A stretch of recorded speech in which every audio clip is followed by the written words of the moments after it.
আসছেন? এই প্রথম আসলেন নাকি এর আগে আসছেন? আজকে প্রথম আসছি, ভিডিওটা দেখলাম, ভালো লাগলো, তার খাবারের পরিবেশটা ভালো, তারপর রিভিউগুলো দেখলাম যে তার খাবার খুব ভালো। তাই আমরা মঙ্গলবারে একবার আসছিলাম, তখন 3টা বাজে আসছি, খাবার শেষ হয়ে গেছিল। আচ্ছা, ওই দিন আপনি খাবারটা খেয়ে আসলে কেমন বুঝলেন? না, ভালো লাগলো, খুব খাবারের মান ভালো, খাবারটাও খুব ভালো।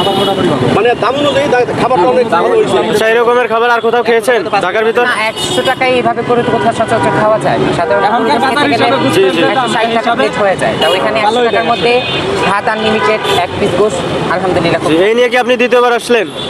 না, মঙ্গলবার একবার আসছি না, তখন 3টা বেজে গেছিল, খাবার শেষ হয়ে গেছিল, খেতে পারিনি, আমরা চলে গিয়েছিলাম। তার সাথে কথা বলে আচ্ছা, একটা পিক তুলে চলে। আচ্ছা, প্রথম তো কাস্টমারদের চাপ অন্যরকম ছিল, এখন একটু বেশি। হাটটা কি প্রথমেই ভালো ছিল না এখন ভালো? প্রথমে ভালো ছিল, এখনো সেম। ও, এখনো ভালো আছে না? ও, আচ্ছা, এখানে কি খাবার শেষে হাত ধোয়ার সুব্যবস্থা আছে? হ্যাঁ, হাত ধরে যে ভালো একটা ব্যবস্থা আছে, কিন্তু উনি তো সময় করতে পারতেছে না, এরকম করে ওর জন্য সবাইকে এখানে তো ভাত আনলিমিটেড, গরুর মাংস 1 পিস 100 টাকা। আর সাথে কি কি থাকছে একটু বলেন দর্শকদের উদ্দেশ্যে। আলু, আলু, লেবু, পেঁপে তো খাইয়া লেবু আছে, পেঁয়াজ আছে, সালাদ আছে, মরিচ আছে, লবণ সালাদ থাকছে। আইটেম সবগুলোই আছে। আচ্ছা, আচ্ছা। আমাদের একটা দীক্ষা